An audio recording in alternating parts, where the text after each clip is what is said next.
The human brain craves meaning before details.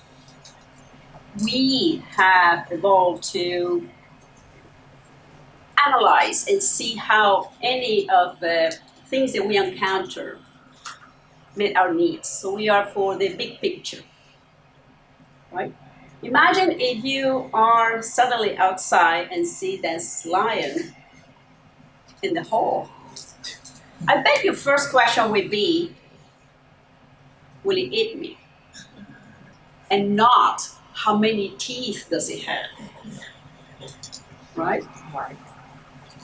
At the highest level, research is concerned with understanding the needs of customers or users, as they call it in UX research, in UX in general.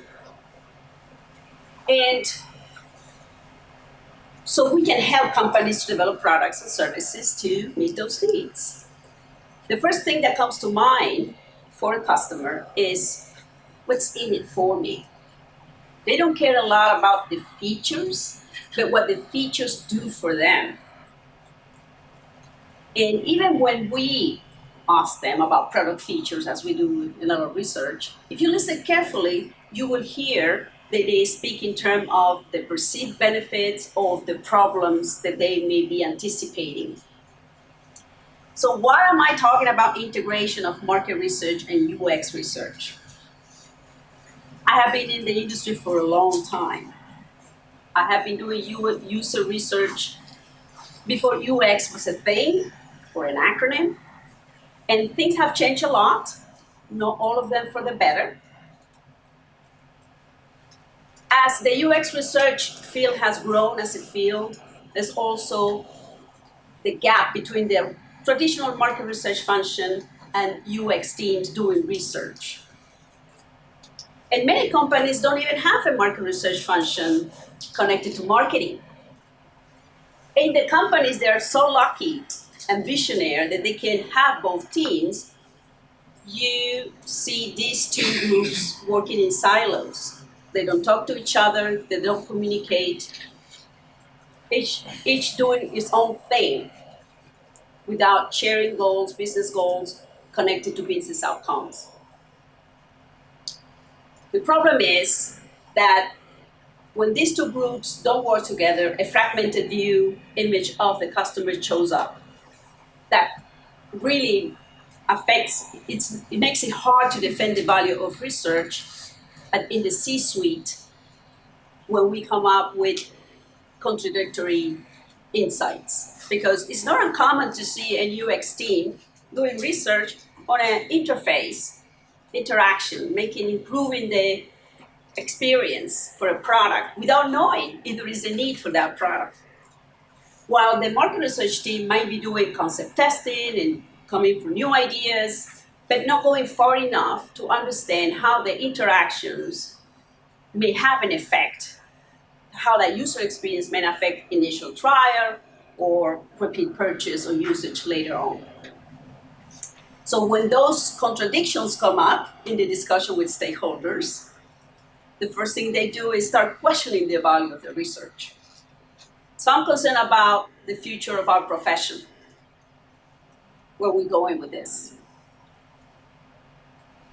Management usually doesn't know how those two groups should be working together. There is no incentive, no space, no structure to facilitate this. And so they keep doing their own thing, duplicating efforts many times, wasting resources, and not working in complementary way. One issue we have, the market research profession has an image problem. There are a lot of misconceptions and a narrow view of what market research is. Many don't know in the UX community what market research is. They think usually is surveys, quantitative research, or just sales to support marketing and sales, which seems to be a bad thing in UX. And I have heard the comments that we don't do qualitative research or that we don't care about product research. There's no notion that market researchers have been doing product research for decades in the physical world. And this is a result of our industry being very slow to react to the need of product research in the medium channel. So that gap has been filled by designers and developers and product managers without a research background. Somebody has to do it. And we are not paying attention to them. Again, it's about the survival of our profession. Many don't know that market research is an interdisciplinary field. Even some people in our industry, they forget about that because they specialize. We specialize, there's a lot of specialties.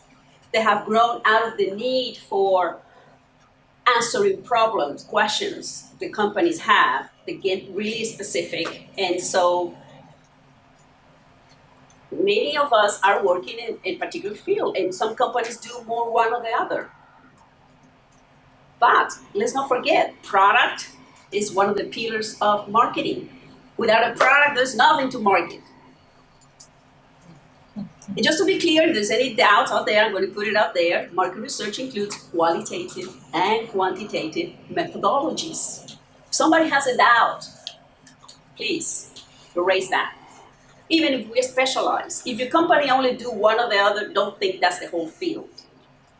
There's more to it. There are some areas where right now at this time, there's overlaps in the type of research, although they don't know it. Market researchers think that UX researchers are doing something different. UX researchers think they're doing something unique. They're not. They're doing the same thing with some specificities. There's just a lot of adaptations of the same techniques. Another problem we have is the actual definition of UX, which stands for user experience. And before it became an acronym in the last few years, the user experience terms started being used in the 90s at Apple. And it was used to refer to a general state of mind developed by multiple interactions, not necessarily with digital products, but physical products, Apple computers. And with the customer service, even with the marketing, which sets expectations about the product. The problem is that over time, over the years, the field of UX research has become narrow and narrow. And has now, a lot of time when you talk to UX researchers, they tend to work on just studying digital interactions. Users and some type of digital interface, they tend to have work with prototypes and some many levels of resolution. And now there is more and more the need of discussion about the need of discovery research, which is another name for what we call in market research exploratory research. Try to understand the needs of the users before launching into product development, which is a basic question, you would think. Always been a basic question in the product research the market researchers have to undertake. No marketing team is going to go out there and launch a product without knowing if there is a market for it. What is the viability of it? But even when we do, and we see the discussions, and including discovery research, it tends to be a little bit narrow and connected to the customer journey in a digital channel. You know, you both have heard the term customer journey. We heard about this morning too. And the view of the customer journey is usually depending on how close you are looking at the interactions. We adopt a holistic view of the customer journey as a multiple set of interactions across various touch points, across channels, in the journey from non-customer to customer, staying a customer, and even stop being a customer. A customer may interact with an organization at one or more touch points within the phases of the purchase cycle. Pre-sale or pre-purchase, depending on who's talking about this, but it's the pre, during, and the post, after, which is where normally a lot of UX research is done because the user experience with the product is part of the post-sale process. And those interactions happen in different channels, and the channel is just the media in which it's happening. It could be the store, it could be the website, the app, the email communications you get from the brand, even the advertising that you're exposed to. The thing is that customer journeys rarely go in straight lines, and they rarely fit organizational charts with silo departments.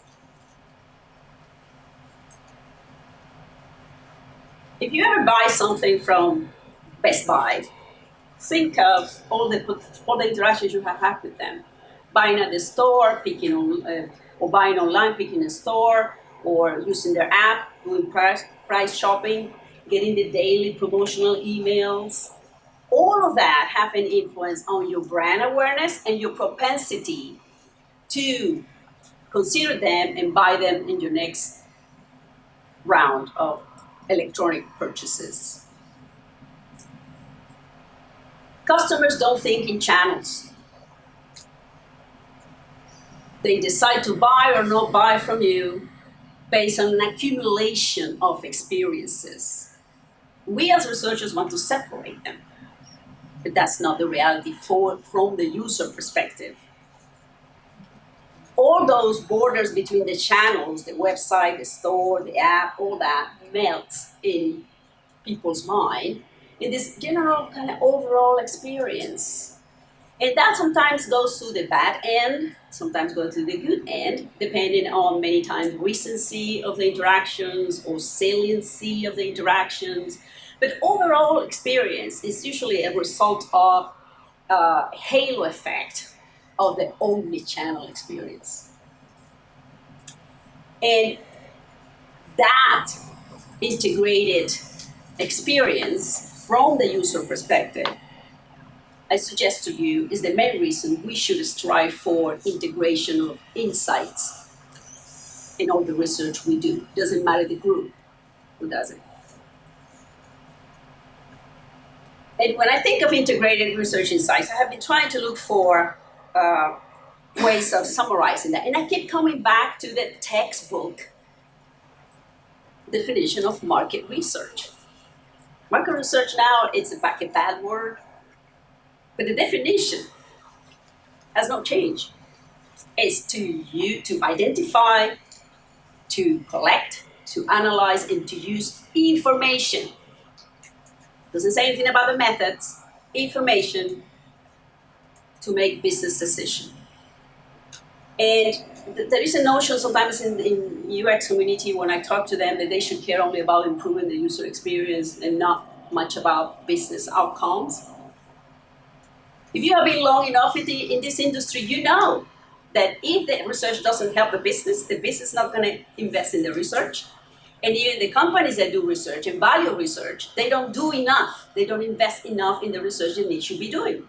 So again, this is about the survival of our profession.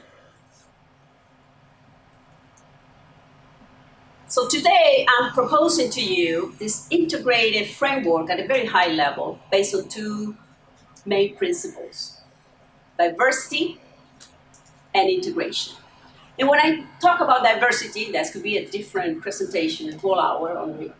But I'm starting with the basics of having a diverse team in all potential dimensions that you can afford: age, gender, ethnicity, religion, region, culture, because they bring different perspective. It's not as important to actually do the research, but what happens after, where you need to analyze it. You need people from different perspectives that can keep check on all the biases that we have.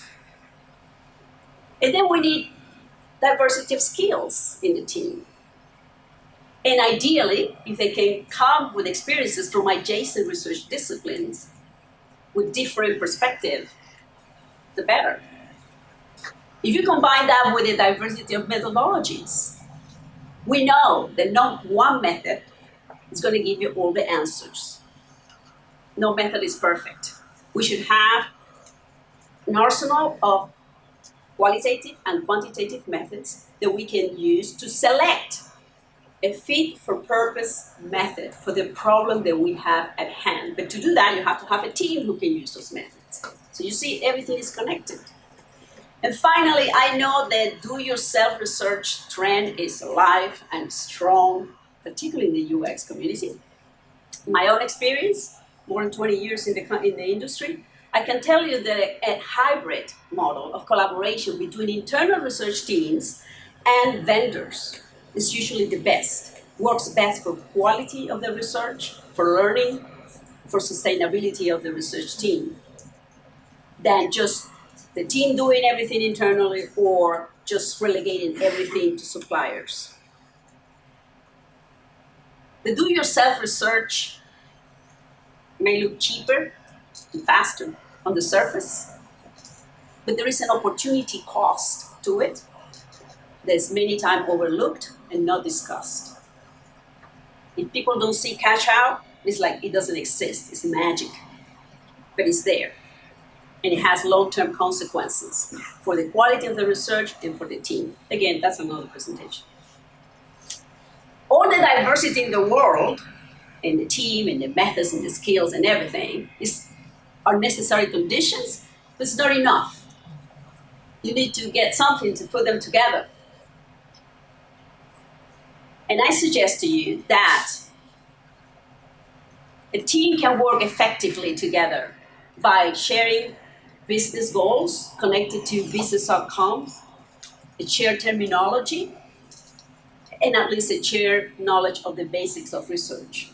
Another huge problem that I encounter every day when I talk to UXers, there is a big terminology inflation in that field. It's very hard to have a conversation without a lot of misunderstandings. All concepts are relabeled with new words that have other connotations, so there's a lot of misunderstanding around that. A lot of knowledge is lost because nobody now knows where to go back to, the roots of it. So once you have those first three, then you have a foundation to be able to work in complementary ways with your skills and the perspective can now collaborate within the team. So the goal is to integrate the elements like the same way they would put together a salad, right? Each ingredient keeps its own identity while adding flavor, texture, color to the whole salad. But it keeps together by the salad dressing. And our salad dressing is our shared goals, business goals. Remember, we have to make money to stay in business. Even non-profit organizations need that. And you need also a shared terminology and a shared knowledge of the research fundamentals. The do-it-yourself trend really took off in the early 2000s when the online survey tools came to market. Really exploded. I was one of the first adopters. Remember my times with SurveyMonkey. And that actually coincided with my time when I went to work for Match.com. I promise I was not matching people there. I was doing research. It's amazing how many people asked me if I was matching people. And I worked there with a small but integrated team doing both market research and user research. We had an in-house usability lab. And we were also worked internally, did a lot of things internally, and also in collaboration with vendors. That there, in my next job at Blockbuster, online, it was even better, but I could see this integrated framework come to life and really work. When I came to Blockbuster, and I said it's the best job ever, the business outcome was really clear. Remember, this is 2004, around that. Netflix was only 5 million subscribers. And renting movies online was a very niche segment. There was still room for another competitor in the market. And the management team was really clear what they needed, what they wanted, and it was very strong supporter of research champion. They didn't want to go to board meetings or anything without really having data. Nothing about gut feelings. And we have some A types in the team that think they knew everything, but still they were smart enough to reframe themselves and realize like we need real evidence to make our decisions.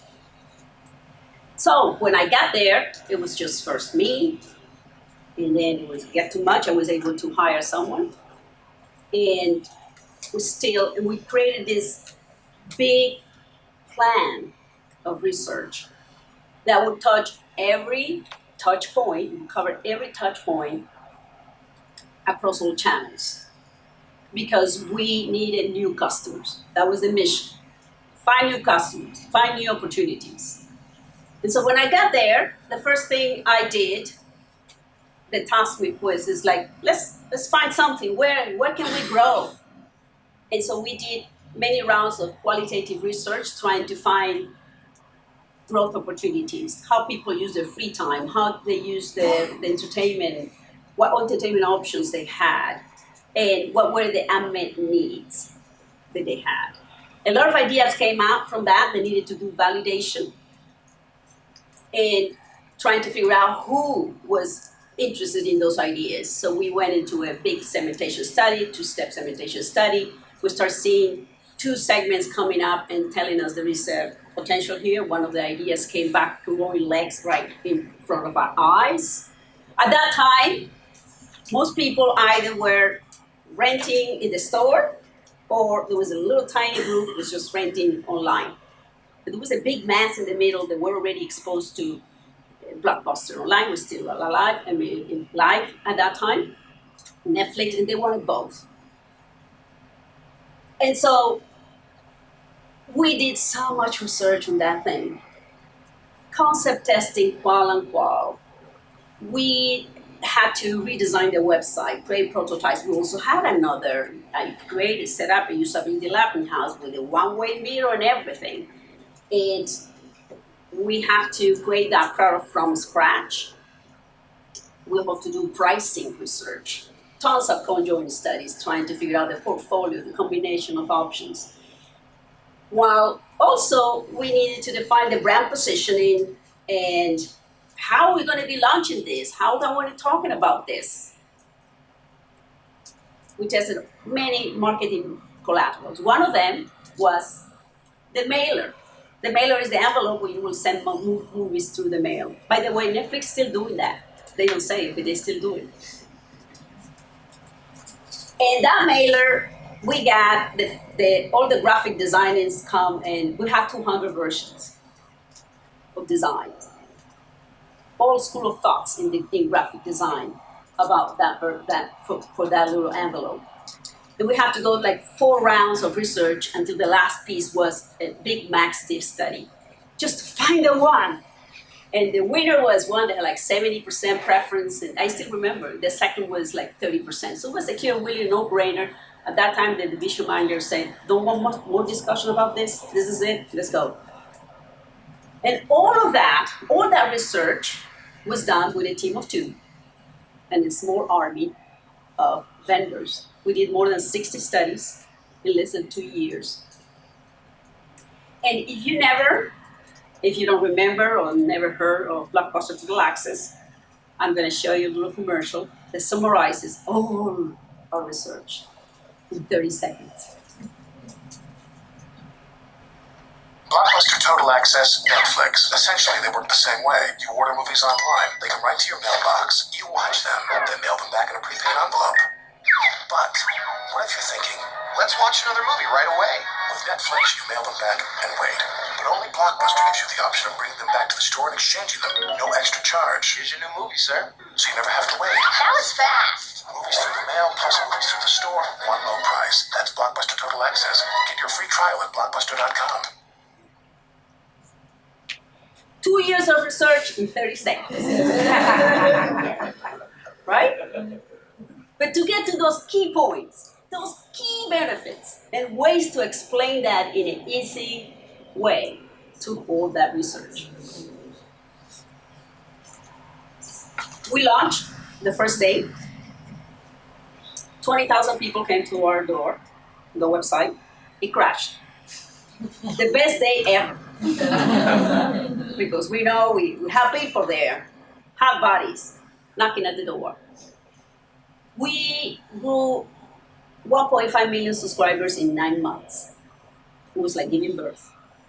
And we beat Netflix in the stock market for a couple of quarters. Then sadly, new management team arrives. They don't know digital, they don't understand the digital channel, they come from the retail side.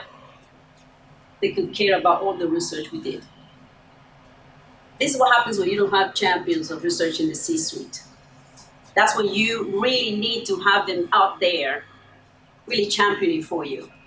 And you have to be consistent and to the point. So they decided to close the online division 2 months after they arrived. Where's Blockbuster now? Still, this was the best job ever in my career because I could see research insights in action. I could see the integration of what I'm talking about before we got into the UX silos and all the fights and tension and hostility between our two disciplines. This is what you need over the long run. If we can continue, if we continue that way, it's going to damage everybody. So before I leave, I want to leave you with a reminder here that the value of research erodes. For those who are new to UX research, who haven't been in the industry for a long time, have seen these coming waves. And so it's going to erode if it is not connected to a business outcome, a business problem. You can strive for the best user experience in the world. If it doesn't help the business, it's not going to go anywhere. If it's driven by methods, there's a little bit of obsession about tools and methods in UX at this time. It should be driven by information needs, and then those determine what methods do we need to use. And if it's not at the end connected and translated into actionable insights. Like I said before, I'm worried about the future of our profession, but I think we have a great opportunity. This is a field, a growing field. There's a lot of opportunities there where we can make it better and showcase the value of research through the collaboration between market researchers and UX researchers. Thank you.